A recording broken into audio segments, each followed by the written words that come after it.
Velkomin í Hrifluna, nýtt hlaðvarp Háskólans á Bifröst. Ég Magnús Skjöld og ég dósent í stjórnmálafræði við Háskólann, en einnig umsjónarmaður Hriflunar. Þau ykkar sem hafa hlustað á fyrri þætti vita að meiningin með þessu hlaðvarpi að fá til okkar góða gesti, sérstaklega á sviðum þeirra greina sem tengjast Háskólanum á Bifröst, heimspeki, hagfræði og stjórnmálafræði, sérstaklega. Í dag gestir okkar þau Kristrún Frostadóttir, alþingismaður, Hanna Kristín Skaftadóttir, aðjúnkt við viðskiptadeild Háskólans á Bifröst og Gunnar Haraldsson, hagfræðingur og framkvæmdastjóri Intellicon. Við ætlum að ræða hagmálin í stóru samhengi, efnahagsmál heimsins og þar á meðal landsins auðvitað. Í þessu ástandi þar sem við erum að koma út úr heimsfaraldri og nú geisar stríð í Evrópu, eins og allir vita. Við ætlum líka aðeins að tala framtíðina, nýja tækni, orkuskipti, gervigreind og fjórðu iðnbyltinguna, svokölluðu. En við ætlum að byrja á vaxandi ójöfniði. Læknir Milanovic-kurvan, svokallaða, frá 2013, lýsir vexti tekna milli 1988 og 2008 eins og útlínum fíls, þar sem líkaminn í prófíl. Ef við byrjum á halanum þá lafir hann niður og þar höfum við fátækasta hluta heimsins sem hefur staðið nokkurn veginn í stað, hlutfallslega. Búkur fílsins vöxturinn í stórum þróunaríkjum eins og Indlandi og Kína, þar sem orðið hefur til stór millistétt. En síðan erum við með ranan og þar eru Vesturlönd. Millistéttin hefur ekki fengið til sín megnið af þeim vexti sem hefur orðið undanfarna áratugi. Heldur virðist sem það hafi skilað sér að mestu í vasa þeirra sem mest áttu fyrir. Hversu lengi getur þessi þróun haldið áfram? Byrjum á þér, Gunnar. Já, hversu lengi getur þessi þróun haldið áfram? Ég veit það, ég held að þetta sé ákveðin framsetning á ójöfnuði, en það hefur kannski sýnt sig að það nú ekki alveg hlaupið að því að hvorki mæla ójöfnuð og sérstaklega ekki að maður ætlar að mæla til að bera saman og það má mæla þetta á ýmsan hátt, það má mæla þetta út frá tekjum, það má mæla þetta út frá eignum, það má mæla þetta absolutt, í raunstærðum og það má mæla þetta í hlutfallsstærðum, eins og þú einmitt nefndir í innganginu, þá þetta mælt í hlutfallsstærðum. Og ég verði að viðurkenna það, og nú ég bara að tala almennt, að ég hef nú verið töluvert undanfarin ára að vinna í þróunarlöndum. Jafnvel einhvernum fátækustu löndum heimsins og svona sú reynsla hefur gert það verkum að ég nú alveg skeptískur á miklar svona alhæfingar þessa þróun því að annars vegar sér maður það að hagur hinna, ég veit ekki hvað maður orða það en það eru sífellt fleiri sem að togast upp úr þessu sem við köllum skínandi fátækt yfir í það að vera svona, já, illa staddir og það munur þar á. Ég hef kannski ekki síður meiri áhyggjur af því sem að þú nefndir, það þetta með hvernig millistéttinni farnast annars staðar, já, bæði bara eiginlega í stærstum hluta heimsins. Ég ætla alls ekki einu hvað þessu umræði hérna, ég ætla bara að byrja á að segja þetta. Ég hef kannski svona hafandi séð ýmislegt í þessu, að þá hef ég eiginlega miklu meiri áhyggjur af því að sko millistéttin, hún drifkraftur efnahags og þjóðlífs og jafnvel menningar og svo framvegis. Ég hef eiginlega viðurkenni það, ég hef miklu meira áhyggjur af þeim þætti í þessari greiningu sem þú varst að vísa í heldur en hinu. Auðvitað hef ég áhyggjur af því, en sem sagt, ég held að það sé svona kannski eitthvað sem við ættum að vera að horfa á hér á landi. Akkurat, Kristrún. Nú, sko, við höfum séð rannsóknir sem að benda til þess að fólk sem að koma út á vinnumarkaðinn í dag, ungt fólk, það hugsar sem svo að það muni jafnvel, ef við sjáum fyrir okkur og það muni jafnvel ekki ná sömu lífskjörum og foreldrar þeirra höfðu. Hvað þá betri lífskjörum? Við sáum að sko eftir stríðsárin að þá sáum við svona vaxandi bætt lífskjör, en þetta þróun sem að sko virðist vera að stoppa og jafnvel snúast við eins og Gunnar nefndi. Af hverju þetta gerast og hvað getum við gert eitthvað til þess að breyta þessu? Sko, þeir sem mest eiga þeir virðast vera að taka til sín alltaf meira og meira og meðan svona þessi breiða millistétt fær minna og minna hlutfallslega? Ég meina það eru auðvitað eitthvað alveg hægt að gera eitthvað í þessu, þetta eru auðvitað bara pólitískar ákvarðanir sem eru teknar hvernig við stýrum samfélaginu okkar. Það er ekkert fengið að ofan og það er ekkert svona náttúrulegt fyrirbrigði í þessu.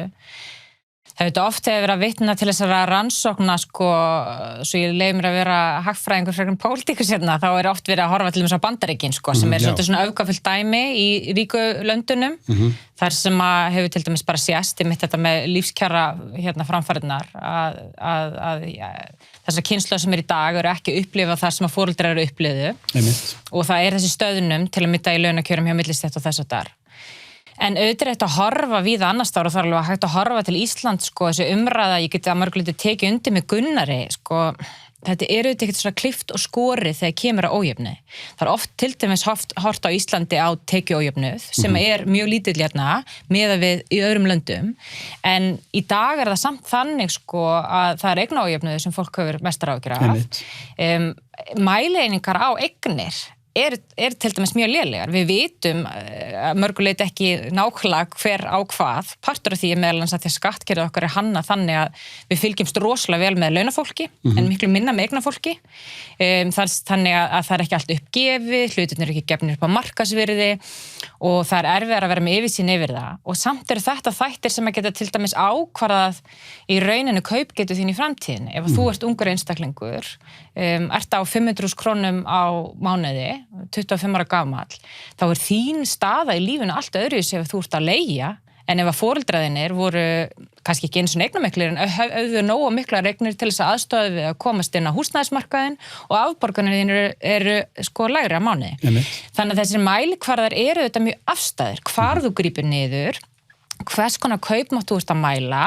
Á Íslandi er mjög oft talað svona kaupmátt launatekna og þá er bara að skoða með við verðlag. Þegar við vitum að verðlag sem hver og einn sko mætir er mjög misjafnt eftir í hvar í tekjustiganum þær. Neyslukarfa lágtekju einstaklings eða ungs einstaklings er allt öðruvísi en neyslukarfa eldri einstaklings. Og sér í lagi þegar við sjáum fasteignaverð, íbúðaverð hækka svona rosalega mikið eins og það hefur undanfarnum áratug. Þar sem að sá partur vegur miklu þyngra hjá til dæmis lágtekjuhópum, ungu fólki. Þannig að ég held að auðvitað þurfum við kannski að forðast gífuryrði í því samhengi að segja allt sé ómögulegt og yfir í allt sé frábært, en við verðum samt að vera krítisk á það eru ákveðnir hópar sem að lenda í verulegum vandræðum við að koma sér af stað og þeir sem eru að komast af stað, til að mynda ungt fólk, sem að myndi falla inn í millistéttin, ekki endilega lágtekjufólk. Til þess að komast af stað þá þarf að skuldsetja sig 10 milljónir krónur. Þannig að þetta er auðvitað bara pólitískt efni að mörgu leyti. Þetta er ekki bara eitthvað hagfræðilegt efni, þetta er ekki náttúrulegt fyrirbrigði, þetta er allt forsendum háð. Hvað úrræði til staðar fyrir fólk til að koma sér af stað í lífinu og þar þurfum við þetta stjórnvöld að hafa einhverja skoðun, sko. Hanna, hvaða sýn hefur þú á þetta mál sem fulltrúi unga fólksins kannski? Þeir eru náttúrulega öll bráðung. Já, ég horfi kannski á þetta frá aðeins öðru sem vinkli heldur en Kristrún horfi ekki á þetta endilega frá stjórnmála eða hagfræði grunni, heldur líka frá mínu sérsviði sem er viðskiptagreind og tækni. Og ef þú horfir lengra aftur heldur en bara til 1988 eins og þú varst að tala þá ef þú horfir aftur til 1900 þá sést það líka iðnbylting þá og ef þið kíkir mörg 100 ára aftur í tíman þá allt í einu kringum 1900 og það fyrir kurvan bara og spækar upp varðandi verka landsframleiðslu í heiminum að þeir bara sjá einhvern svona exponential growth sem helst í hendur við þessa tækniþróun sem á sér stað og fyrst erum við þetta að horfa til iðnbyltingar og förum úr því að handgera bíla bara með mannafli og yfir í það Henry Ford setur upp færibanda dóti fyrir bílina til þess að geta unnið á hraðar og það gleymist oft vegna þess að fólk núna ofta hugsa, heyrðu, býti þessi fjórða iðnbylting, hún ekki að fara bara að eyða út störfum og þá koma mótreikin, nei, störfum bara breytast vegna þess að, þú veist, þegar við lögðum af það að vera að smíða bíluna með höndunum, að þá komi færiböndin í staðinn sem að gáfi bara meiri framleiðslu og ef við erum að auka alltaf landsframleiðsluna, að það verða allir ríkari. En það sem vantar að sjá inn í þessu, að alveg samhliða þessu, að þá eykst líka ójöfnuðurinn. Samhliða örari tækniþróunum. En er það nauðsynlegt? Já, maður velti fyrir sér, ef ég tek bara einfalt dæmi og ef ég einangra einhverja tækniþróun innan spektrum sem tækniþróun ekki alltaf hið sama og það mikill munur að því að sjálfvirknivæða eitthvað eitt starf og til dæmis þegar að þvottavélar komi og það nú ekki lengra síðan heldur en rétt rúmlega öld þegar þvottakona var iðngrein hjá konum að þær voru bara þvott í höndunum. Það ein tækniþróun og svo erum við aðra tækniþróun sem bara sjálfvirknivæðing ferla og í því tilfelli að þá erum við iðulega, ég get talað bara í stóru myndinni, að þá vera sjálfvirknivæða störf sem eru svona það sem getur kallað lower level störf og eru fyrir þá sem eru minna menntaðir og eru í svona þessum entry level störfum. En sen þessi pyramídi, þannig að þú ert að kötta út neðri lögin af störfum en ekki fyrir þessi svona æðri störf getum við sagt og hvað gerist þá? Jú, það skapast einhver meiri virði innan fyrirtækjana þegar við erum að gera þetta og hvað gerist þá fyrir þessi lower level employees sem við sjáum og hvert ábatinn að fara? Ábatinn að fara fyrir fyrirtæki sjálft? Það aukinn hagnaður hjá fyrirtækjunum eða það að fara til þá millistjórnandi eða millistarfsfólks? Þetta höfum verið að sjá ekki að skila sér endilega til fólksins, heldur skila sér bara til toppsins. Þannig að þetta svona kannski mitt input inn í þetta, að þetta þessi ójöfnur sem ég sé eitthvað hægt að gera í því, við sjáum það ekki ennþá og stóra spurningar og álitamál hafa komið upp í sem við tökum endurskoðunarstjættina sem eina starfstjætt, það sem núna hröðþróun og einmitt verið að taka þessi aðstoðamanna störf og sjálfvirknivæða þau. Þú ert með verð, endurskoðun á Seðlabanka Íslands, endurskoðun á Íslandsbanka og einhverju stóru bönkunum, eitt af stærri verkefnunum. Þú ert með bara fast tilboð í verkefnið.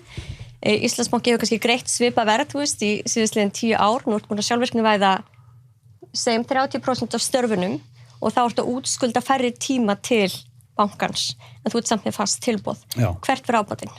Einmitt. Hvað segir þú, Gunnar?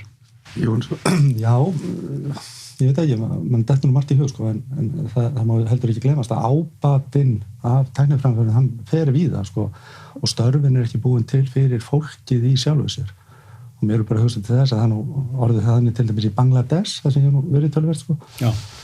Að þar meiri sér betlararnir konum með snjallsíma, það auðvitað þá ákveðin ábati sem þetta bláfátaka fólk að njóta af starfsemi þessara fyrirtækja og þessum tækniframförum, þetta eitt af fyrsta sem að fólk umlagar sér fyrir, það í raun og veru snjallsímar, þetta bara þetta stæmi og það auðvitað ábati, þetta ábati fyrir fólk sem bara neytendur, ábati fyrir neytendur í hagkerfum og í þessum löndum. Þannig að eitt ábati þeirra sem vinna hjá þessum fyrirtækjum og annað ábati samfélagsins.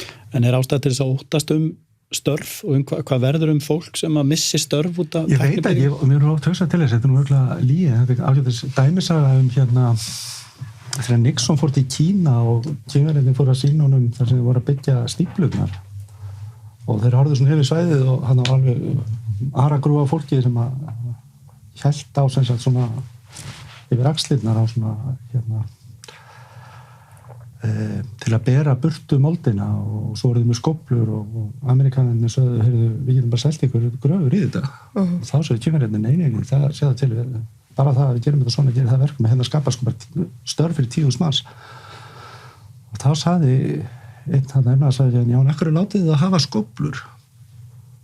Já. Ef þú tekur aðeins skóflurnar, það var þetta alveg fyrir 100.000 manns, þannig að það verið markmiðið í sjálfu sér að skapa störf, þá það einfaldasta leiðin að gera svona.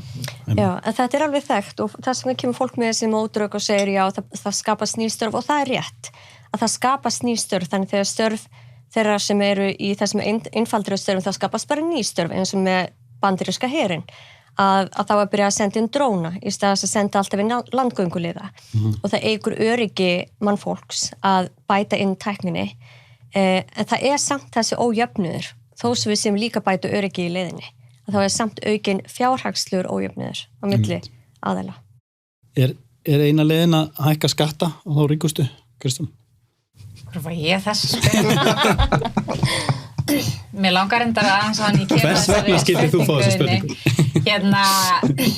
Sko, eins og með störfin og eins og Gunnar var að tala með skóflunar og hendurnar, sko, við búum með þetta líka í þannig kerfi að mælikvarði á ábata hefur verið í gegnum launað starf, skilji. Það er svona mjög eðlileg leið eða náttúruleg leið finnst okkur til þess að segja þú ert búin að vinna þér inn ákveðin hluta af kökunni, skilji. Og eftir því sem þetta ferlar breytast og tækna þess að þar og þú kannski ferð fjær ákveðnum svona ferli, þú þarft færri vinnandi hendur í þetta, ábatinn helst eftir en hann skiptist öðru í sig, þá skortur okkur kannski tól og tæki til að ákveða hvernig við skiptum kökunni. Og ég held að þar þar komum við inn í mér leiðist að vera alltaf að mála upp svona pólitíska mynd, en það er svona að ég get leyft mér að gera því nú er ég komin í stjórnmálin. Ég meina, það eru þetta bara forsendurnar og leikreglurnar sem við sköpum sem samfélag. Hver er mælikvarði á hvað þú átt skilið af hverju einu? Hingað til hefur það verið laun fyrir launaða vinnu.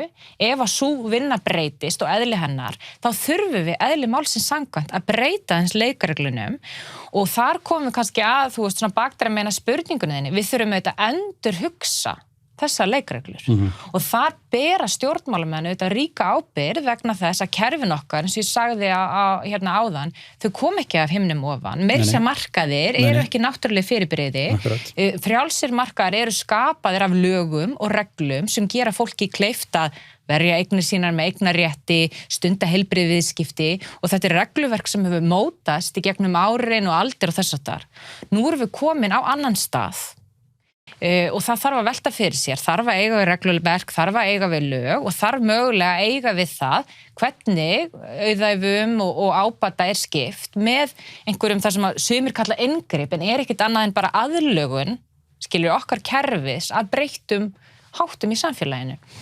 Hvort að það snúaði bara að hækka skatta á ríkt fólk, sko, það eru þetta bara ýmsar leiðir til þess að auka gjaldtöku eða skattlagningu ef að við viljum búa í kerfi þar sem við nýtum samtryggingu. Ég geti þetta bara að tala fyrir mína pólitísku hugsjón sem er það ég trúi á samtryggingu. Skilji, ég trúi á norrænt velferðarlíkan þar sem að fólk greiðir inn í samtryggingu, fær út úr því eftir þörf, eftir tímabilin í lífi sínu og ég vil vera hreinskilin með fólk að það kostar að reka þannig kerfi og hagfræðingurinn mér veit líka að til þess að koma í veg fyrir ofþenslu þá þarft að vera með mótvægisaðgerðir, þú þarft stundum að fara í skattlagningu, taka hlut út úr kerfinu og ef við erum komin að þann stað eins og má lesa bara víða í álitum þegar við erum hvort að vera að tala um fjármálastefnu hins og opinbera eða bara almennt umhagstjórn að fólk vil til dæmis meina af því að störfum fari fækkandi eða fólki að minni færi aldri fari fækkandi, réttar sagt og þá sé skattstofnin fyrir laun að fara hlutfallslega minnkandi en þjónustan eykst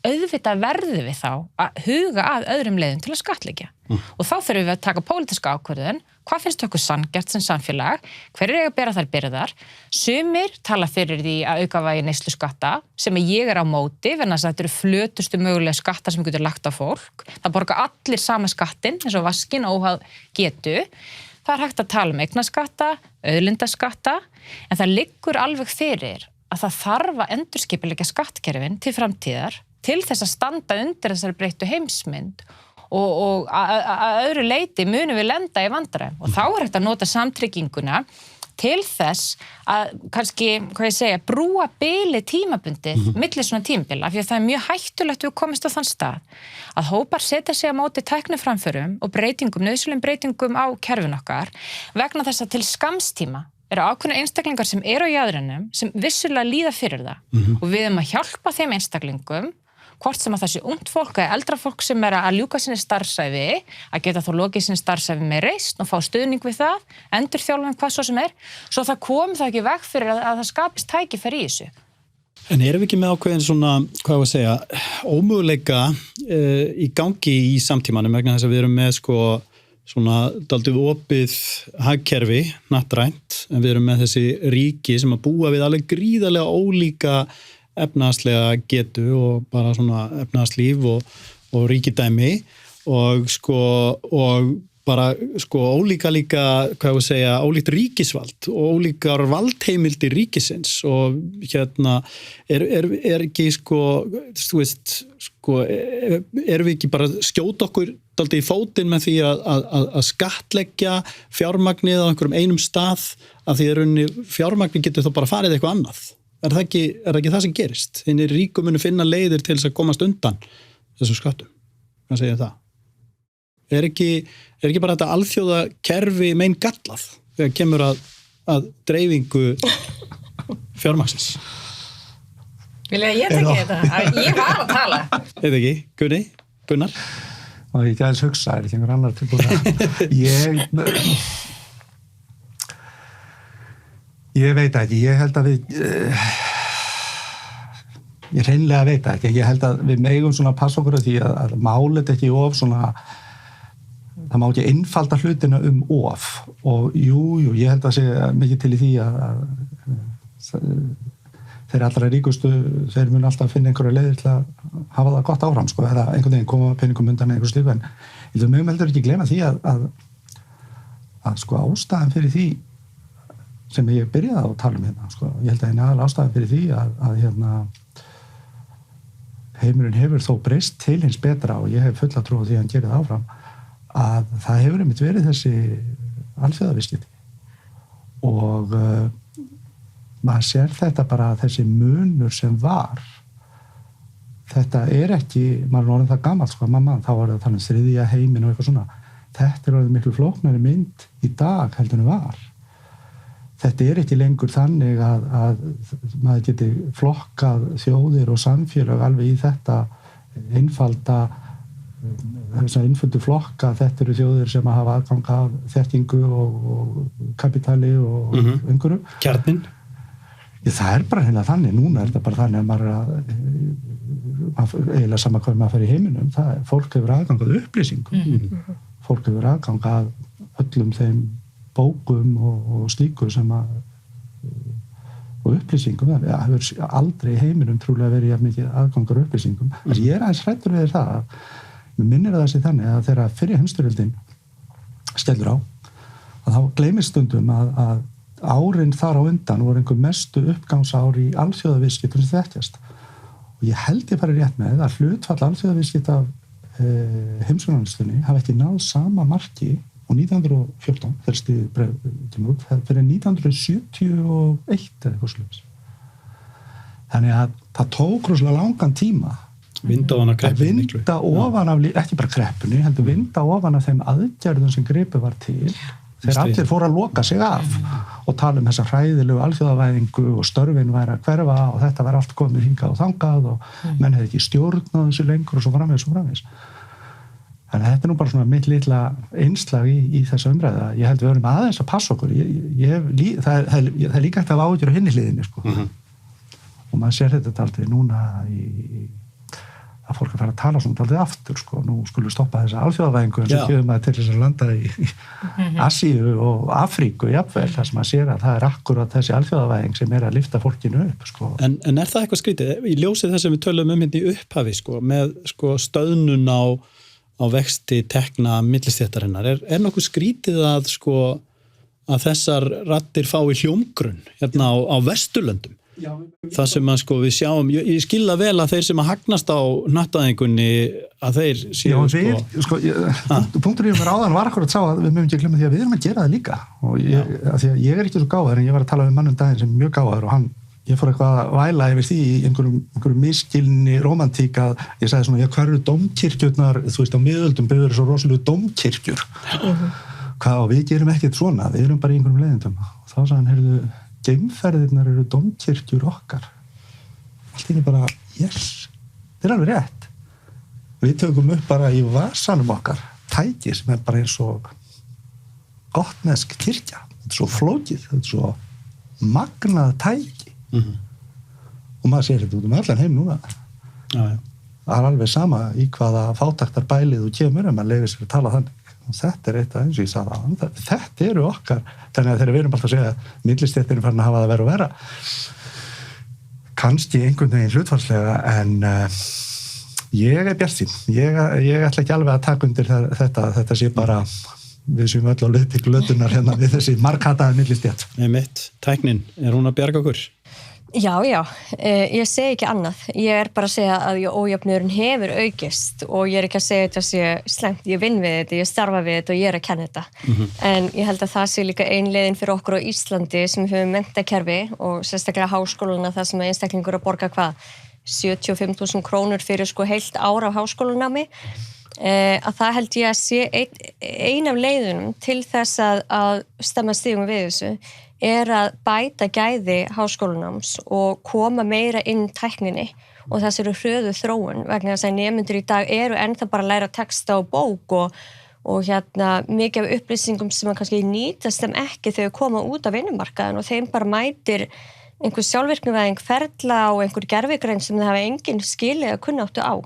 En þetta eru tækniþróanir sem eru farnar að færast í hendur almennings og eru rosalega einfaldar lausnir á margan hátt sem ekkert mála að kenna fólki og það ekki lengur á höndum upplýsingatæknisviðs að sjá endilega tækni aspektin innan fyrirtækja. Þannig að þetta svolítið það sem ég hef verið að sinna aðalega, það að kenna tækni innan viðskipta og hjálpa nemendum að geta bara eftir grunn háskólapróf að geta tekist á við breytta heimsmynd og þannig held ég að það sé einn punktur hjá okkur til þess að koma nemendum betur tilbúnum út af vinnumarkaðin. Erum við að mennta fólk bara út í einhverja tóma vitleysu? Erum við ekki að gera réttu hlutina í þessu eða hvað? Ég veit ekki, maður verður auðvitað, maður tala bara svona hreint út hér í opnu rými, við erum náttúrulega komin líka á sérstakann stað þar sem það er að koma út rannsóknir núna og viðtölu kennara sem kemur fram að fólk ekki með grunnfærni, með þess að það kemur í háskóla. Og við erum auðvitað komin á þann stað að auðvitað þarf maður að velta í fyrir sér, það var ákveðin bara lítill hópur á samfélaginu sem fór í þetta nám á sínum tíma. Og normalkurvan heldur að vera normalkurvan innan ákveðna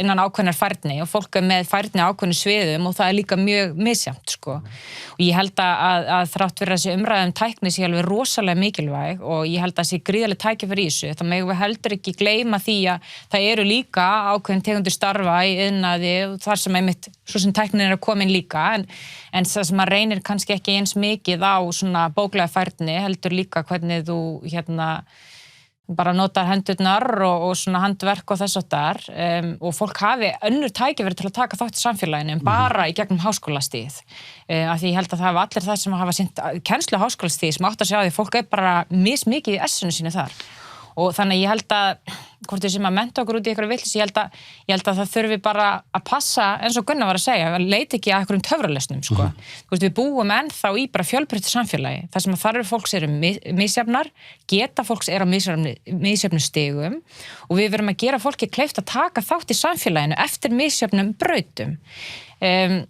En mér langa að koma inn á þetta sem að Gunnar var að segja áðan varðandi alþjóðavæðinguna og alþjóðaviðskiptin af því að ég er mjög sammála því að það er ótrúlega mikilvægt við fáum ekki þetta svona bakslag sem að hefur fyllt alþjóðaviðskiptum svolítið undanfarin ár að það aukist ekki til muna núna við sáum til að mynda, ég meina Donald Trump kemur til valda í skugga í raun svona umræðu og þarna sjáum við mikilvægi þess að við séum með ákveðin svona grunn og velferð og aðkomu stjórnvalda í að hafa skoðun á því hvernig ábati skiptist af alþjóðaviðskiptum. Vegna þess að það er eitt að vera með frjálsviðskipti og segja við viljum ekki hafa of miklar hömlur, við viljum ekki hafa of mikið tollum, við viljum ekki setja of mikið að sköttum á þannig að sé íþyngjandi fyrir alþjóðleg fyrirtæki til þess að sinna störfum þvert á landamæri. En það er einmitt hættulegt fyrir alþjóðaviðskipti og þróun ef að stjórnvöld bera ekki ábyrgð og finna ekki til ábyrgð þegar kemur að því að tryggja að ábatinn sé skipt með sanngjörnum hætti. Þannig að þegar þú missir svona bæinn frá almenningi á framþróun, hvort sem að kemur að tækni, að því að við ætlum bara að senda alla í háskólan og sumir treysta sér ekki til þess, eða alþjóðaviðskipti vegna þess að það er ákveðin svæði sem að verða eftir, þá missum við getu okkar til þess einmitt að sækja fram. Þannig að ég held að þetta auðvitað kemur bara aftur að því. Þú veist, hvaða sýn höfum við fyrir samfélagið? ég hef þetta mjög svona skýrar hugmyndir á bara mikilvæg þess að við séum með öflugt velferðarkerfi og það er ekki af því að ég er svona einhver pólitíkur sem vil bara eyða peningunum og ekki skapa auða. Það er alltaf verið að tala um að fólk sem er svona félagshyggju fólk það kann bara eyða peningunum. Nei, ég er bara mjög meðvituð að það er fullt af fólki sem við erum meðalans búin að vera að tala með núna sem hefur möguleika á því að sækja fram fyrir land og þjóð. Og bestu hugmyndirnar, þar fæðist ekkert alltaf á eldursporinu hjá þeim sem að hafa sterkasta baklandið og það er mjög mikilvægt ef við ætlum að geta sótt fram í tækni, ef við ætlum að geta verið opin þegar kemur að alþjóðaviðskiptum og viðmóti og fólki upplifi eins og það hafi jafnan aðgang að sækja fram. Þannig að þess vegna megum við heldur ekki gleyma í þessari svona stjórnstjörnu hugmyndun að tæknin muni bjarga okkur eða hið öfuga að mínum mati þetta líka svolítið svona gamaldags bara velferðarfræði líka sem að þarf að hafa til staðar til þess að við getum notið góð service. Einmitt. Hanna, þú er að vinna í þessu nýsköpunarfræðum og með frumkvölum. Er ástæða til bjartsýni þar? Já, heldur betur. Já. Og við sjáum mjög hraða þróun en á sama tíma líka þau verkefni sem ná flugi, ná oft mjög góðu flugi og það ber rosalega mikið á milli þeirra aðila sem ná góðu flugi og fótfestu og sérstaklega þau fara í erlenda markasókn. Og þeirra fyrirtækja sem eru bara mögulega heima með einhverjar einfaldar lausnir. En jú, klárlega bjartsýni og eins og ég sé bjartsýni þó sem ég sé líka ójöfnuðin skapast. Ég veit ekki hvernig ég stemma stigum við því. Og eins og við tölum um geimferðir og margt fleira og við erum að tala um bara verkefnið sem er hjá Decode, þú veist það sem er mikil framþróun í tækni en þessi tækni og þessi framþróun framþróun og tækni er ekki alltaf sami hluturinn vegna þess að stundum erum við líka bara að tala um sjálfvirknivæðingu ferla en ekki beint framþróun þar sem við erum að skapa eitthvað nýtt sem að gefur ábót allir samfélagsins. Þannig að það er ekki endilega öll framþróun alltaf góð framþróun og oft sjáum við ekki eins og þegar að færibandavinnan kom, ef við tek bara aftur Henry Ford sem dæmi, að þá þótti það létta mjög mikið undir mönnum, að þeir voru ekki lengur að nota allt líkamsaflið í að setja saman bílana, en upp komu önnur vandamál og það var slysahættan við færiböndin og svo nú erum menn að segja, hei, býtum við erum komið ennþá betri tækni, við látum bara vélmennin sjá þetta og þeir farið bara bak við tölvuskjáin og stýri vélmenninu þannig að þeir eru komin í öryggið.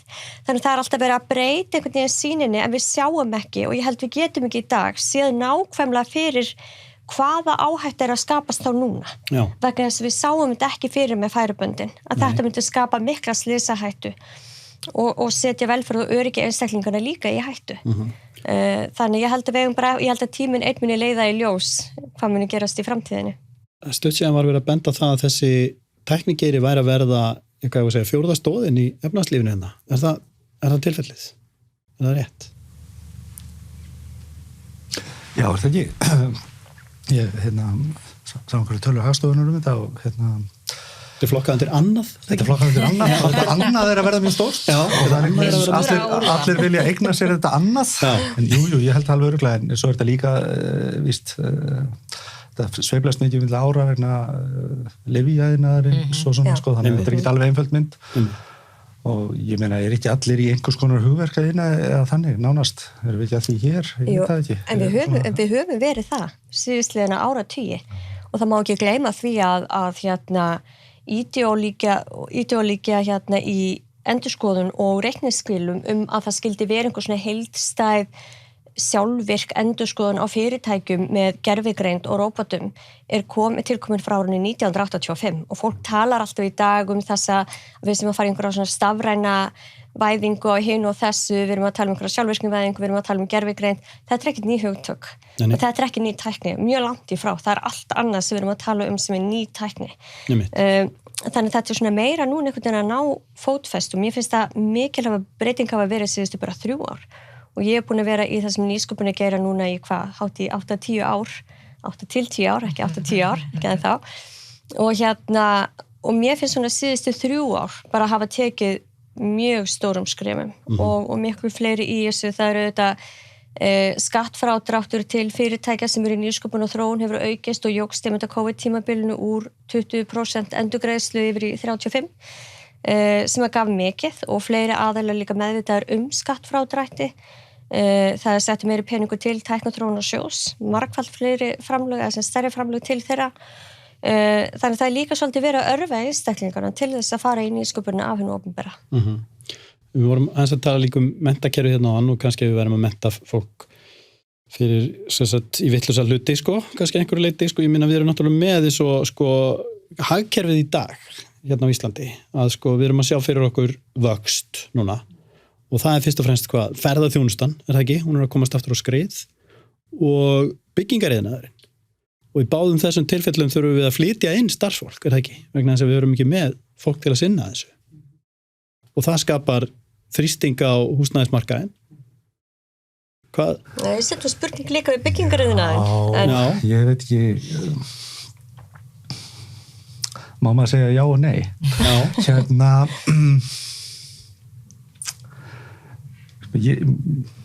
Þetta fer nú að verða nánast 80 ár hjá mér sem er búin að verkast í þessu rulli en ég er mikið dálítið velti fyrir mér, ég finna bara í mínu litla starfi, mínu litlu verkefnum að þetta er nú eitt af því sem að ég blessunlega hef skipt skoðun á sem er mjög hressandi á og til að skipta skoðun og ég var einhver tíma fyrir mörgum árum, þá var ég á þeirri skoðun að það væri mjög mikilvægt svona hvað fólk læri í skólum og svo eftir ég fór nú að vera allt of lengi í þeim sjálfur og kenni í þeim, þá eiginlega breyttist afstæðan mín því að kennum ekki það sem okkur vantar ekki þekking, því að þekking er eitthvað sem við getum bara nálgast 1, 2, 3 það sem okkur vantar hæfni það er fólk sem hefur hæfileika í að takast á við verkefni, greina þau og leysa þau. Og við getum alls ekki setið hér og sagt hverjar, og það fer mjög í töðan á mér þegar fólk segir já, við þurfum að greina þarfir framtíðarinnar. Ég hef ekki hugmynd hvað þarfir verið framtíðin. Ég veit bara að ef að menntakerfið ætti að gera eitthvað, þá er það er að hafa nægan fjölbreytileika, því fólk er mismunandi. Fólk er mismunandi hæfileikum, það er mismunandi upplægi, það er mismunandi áhuga og svo framvegis. Og við ættum að hafa einhvers konar að skólakerfið ætti að tryggja það að fólk geti þá fengist við þau verkefni sem það vill fást við og það er aðalega þessi hæfileiki að leysa þau vandamál sem upp munu koma eða þau störf eða þau verkefni, ég veit ekki hvernig ég orða það þarf ekki endilega að vera eitthvað rosalega flókið, það heldur bara að vera hvernig maður á að heilsa kínverskum ferðamanni ég teka fáránlegt dæmi, en þið skiljið ég veit ekkert hvernig þetta en mér finnst við það að þegar maður áttaði sig á því að maður var sjálfur búin að vera í háskólanámi þar sem að ennþá voru viðhafðar kennsluaðferðir miðalda þar sem að kennarinn var sá eini sem átti bókina þetta var fyrir Gutenberg þetta er ennþá til að þetta er að glósa eins og hoppjóna þetta sést á litlum svona smámyndum frá háskólum miðalda og þetta var vegna þess að enginn átti bókina nema kennarinn og hinn skrifuð upp það sem stóð í bókina og við erum ennþá því miður er menntakerfið dálítið ennþá þar Hárrétt.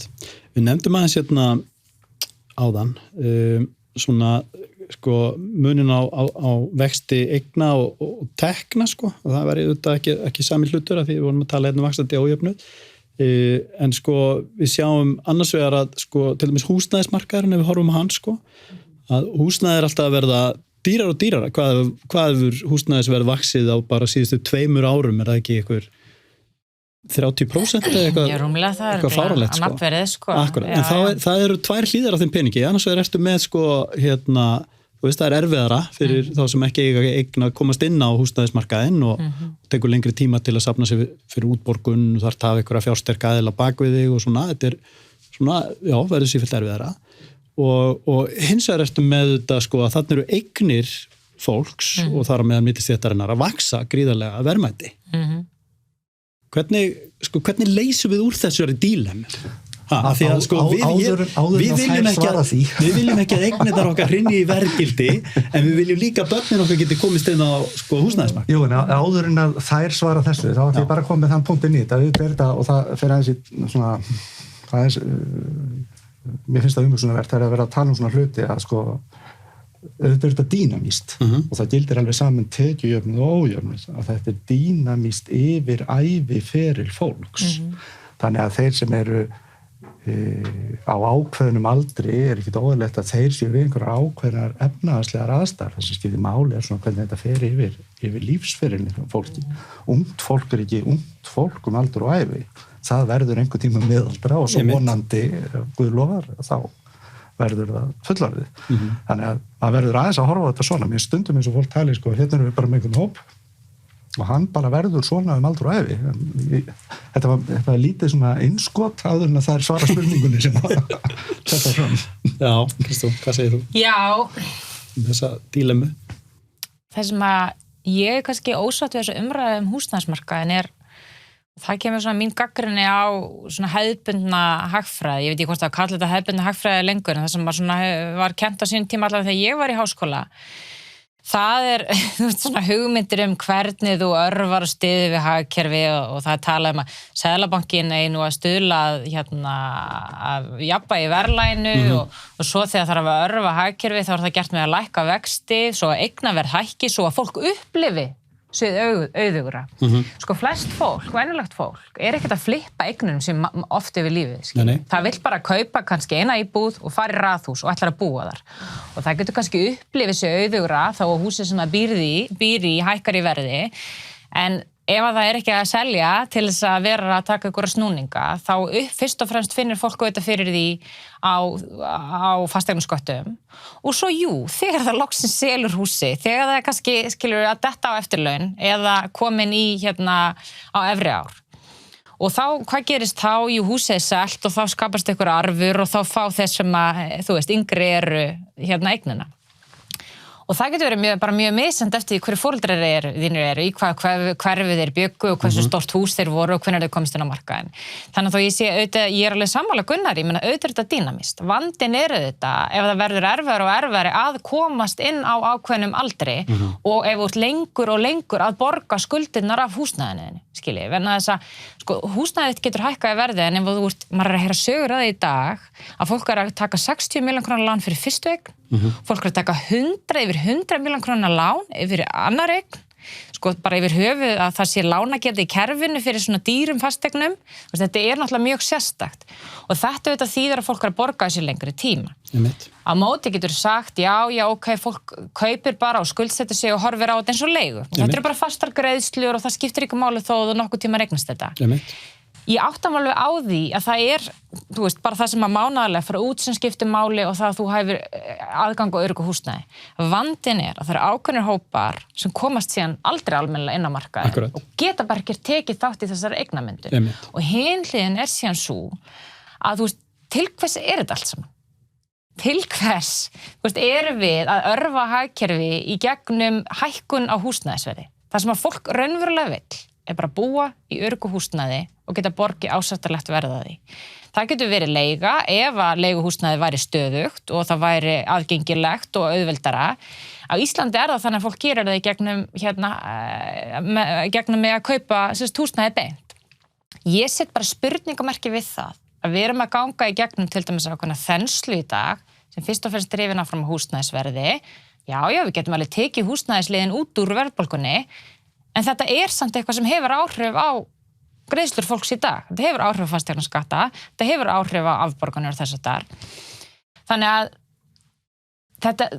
ég bara að reyna að velta því fyrir mér hvar þetta endar allt saman. Í eðlilegu jafnvægi, þá værir ekki með fasteignaverð að hækka langt umfram verðlag ár eftir ár, eftir ár, eftir ár. Það augljóslega ójafnvægi til staðar.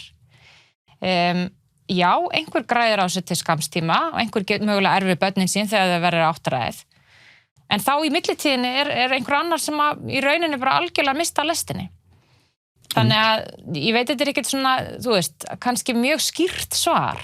Mér finnst það bara oft gleymast í umræðum húsnæðismarkaðinn að það talað þetta eins og þetta sé bara eitthvað svona markaður og svona séu markaður bara og framboð eftirspurn og skilur þetta ekki bara, þetta bara framboð eftirspurn. En þetta bara velferðarmál. Og það hlýtur að vera hægt að hafa áhrif á hvernig þessi markaður þróast ef þú hefur annar bara áhuga á almennri velferðarstjórn í landinu. Já, ég ætla bara aðeins að verja þessa 19. aldra hagfræðinga, það nefnilega... Ég var nokkið ósamlega menn, Ég ætla bara að stjóta því að húsnæðismarkaðir eru einhverjir mikilvægastu markaðir í hagkerfinu og það er trúlega fáir markaðir sem eru jafn mikið krukkað í. Og það eru fáir markaðir sem eru einmitt ekki framboðs- og eftirspurnardrifnir. Það er vegna gegnum lánakerfi, það er gegnum leigubætur, það er gegnum alls konar stuðningskerfi og það er gegnum síðast en ekki síst skipulagsákvarðanir sem eru sveitarfélagastígi út allt land. Þannig að þessi markaður er svo langt frá því að vera frjáls markaður framboðs- og eftirspurnar. Það er svo brjálæðslega langt frá því. Og við erum með öll þessi inngrip og nú ætla ég ekki að ég hef enga pólitíska skoðun á þessu, ég er svo heppinn að geta sagt það, ég hef enga pólitíska skoðun á þessu, ég heitir bara áhugavert rannsóknarefni hvað hefur klikkað í hönnuninni á öllu þessu kerfi og ég sá það núna í hvað var ég að lesa að nú reikna að tapa af íbúðalánasjóðunum gamla 230 milljarðar, það er engar smá upphæðir sko. En það má þetta líka, núna er ég komin að pínuflug sko, ég verð sem að segja, auðvitað alls konar inngrip á þessu markaði.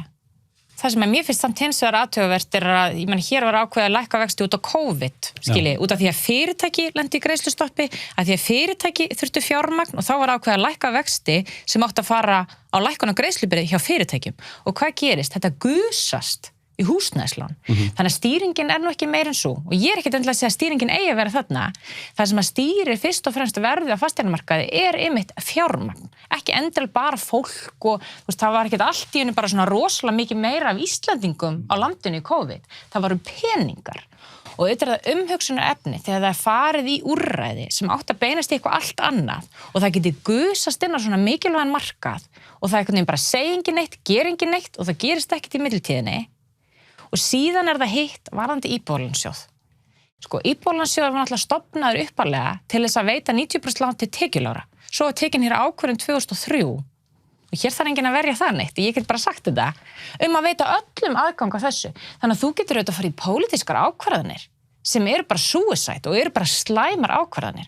Og það er auðvitað það sem er vandinn varðandi sögu stjórnmála og húsnæðismarkaðinum er að það er svo margar rangar ákvarðanir sem hafa verið teknar, röng inngrip. Það sem er farið á eftirspurnarliðinu, það er bara verið að hjálpa fólki með að veita aðganga meiri pening á ódýrari vöxtum, farið í samkeppni við einkamarkaði í staðan fyrir að fara til dæmis meirinn á framboðsliðina þess að þar. Þannig að þetta er líka bara svona erfið saga slæmra pólitískra ákvarðana sem gera verkum verið með mörg 100 milljóna króna tapi á Íbúðalánasjóði sko. Heiðu, tíminn er víst floginn frá okkur. Við gætum verið með sérstaklega þátt húsnæðismálin, það er alveg samfæður það. En bara virkilega gaman að fá ykkur, Kristrún Frostadóttir, alþingismaður, Hanna Kristín Skaptadóttir, aðjúnkt og Gunnar Haraldsson, hagfræðingur. Kæra þakki fyrir komuna í Hrifluna. Takk. Takk fyrir mig.